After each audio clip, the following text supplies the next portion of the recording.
Chapter 4: Pivotal Moment of Recognition. The afternoon sun cast long shadows across Jake's small apartment as he stared at the screen of his phone.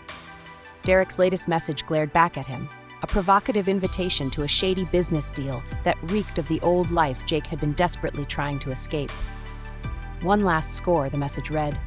"Easy money, just like old times." Jake's fingers hovered over the keyboard, a war raging inside him. The temptation was real, the promise of quick cash, the familiar rush of adrenaline. But something had fundamentally changed within him over the past few weeks. He thought back to his conversation with Marcus, his personal trainer, who had become more than just a fitness instructor.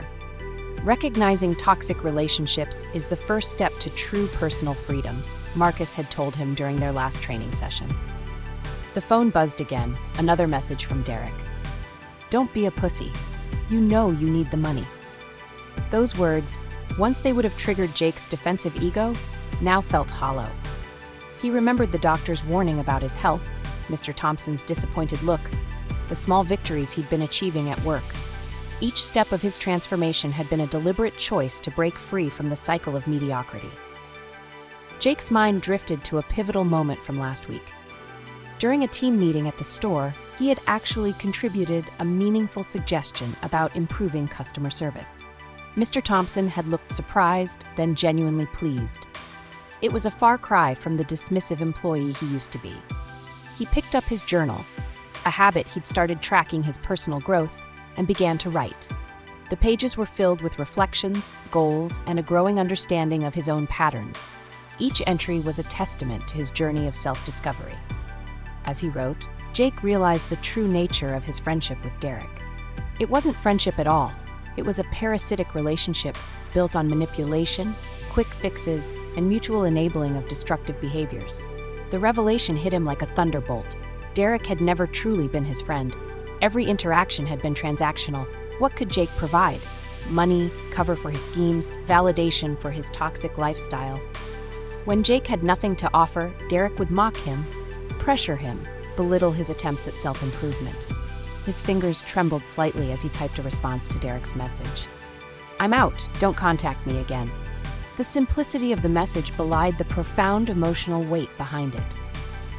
Jake was setting a boundary, perhaps the most important one he'd ever established. He thought about the support system he was building. Marcus, who pushed him physically and mentally. The colleagues at work who were starting to see him differently. The small community of runners he'd discovered through his marathon training. These were real connections. Authentic relationships built on mutual respect and growth. As evening settled over the city, Jake felt a complex mixture of emotions.